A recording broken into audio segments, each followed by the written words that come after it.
Marami pa ang mga uniforme ng MNLF na na-recover ang militar sa Zamboanga City. Hinala pa ng mga sundalo, posibleng humalo na ang mga rebelde sa mga residente. Mula pa rin sa Zamboanga, may ulat on the spot si June. June? Pia, sa mga sandaling ito'y minomonitor natin itong sunog na nasa aking likuran dito sa barangay Rio Hondo. At patuloy nga itong naglalagablab, patuloy ang pagkalat. Medyo may konting sniper fire lang tayo narinig sa mga sandaling ito. Patuloy ang pagkalat ito sa ibang bahay, Pia. At ang problema, hindi makapasok yung mga bumbero dahil critical pa yung lugar at nagkakaroon pa rin ng panakanakang sniper fire gaya nitong narinig natin. Ilang segundo pa lang ang nakalilipas. Pero bago kayo makarating dito sa barangay Rio Hondo ay nanggaling muna kami sa barangay Mampang at barangay Arena Blanco kung saan na-recover nga ng mga tropa ng Task Force Zamboanga ang mga inabandonang uniforme na mga hininalang miyembro ng Moro National Liberation Front Miswari faction. Ang indikasyon doon ito, Pia, ay hinuhubad nitong mga papasok o papatakas na mga miyembro ng mga rebelding MNLF group. Ang hinuhubad nila yung kanilang uniforme, nagpapalit sila ng damit pang sibilyan. Taktika daw nila ito pag nasusukol. Ang problema rito, sabi na rin ng Task Force Zamboanga ay may nakukuha silang mga report na yung mga papatakas na rebelde ay humahalo daw sa civilian population, particularly sa ilang evacuation center dyan sa lugar. Kaya yan yung masusing minomonitor at tinututukan ngayon. Ginagawa ng militar ay nakikipag-coordinate sila sa mga barangay official at yung mga barangay official ang kanila nagsisilbing mata para tignan, para masigurong wala makakahalong mga rebelding MNLF sa mga evacuation center.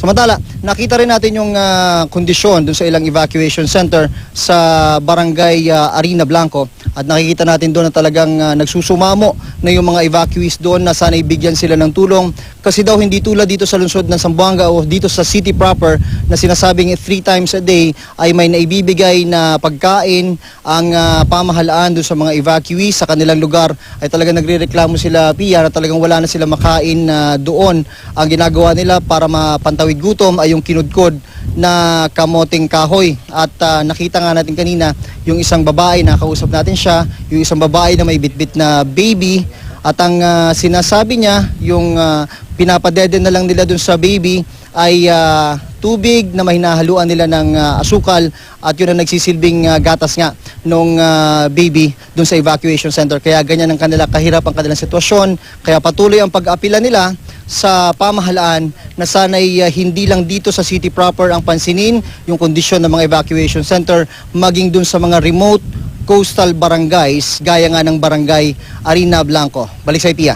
June, balikan ko lang yung sinabi mo na medyo nag-aalala yung militar, no, na baka napasama sa mga sibilyan yung ilan sa mga rebeldeng MNLF. So, ano yung mga ginagawa nilang hakbang para matiyak na hindi nga ito nangyayari? Lalo na sa mga evacuation center, gaya ng nabanggit mo.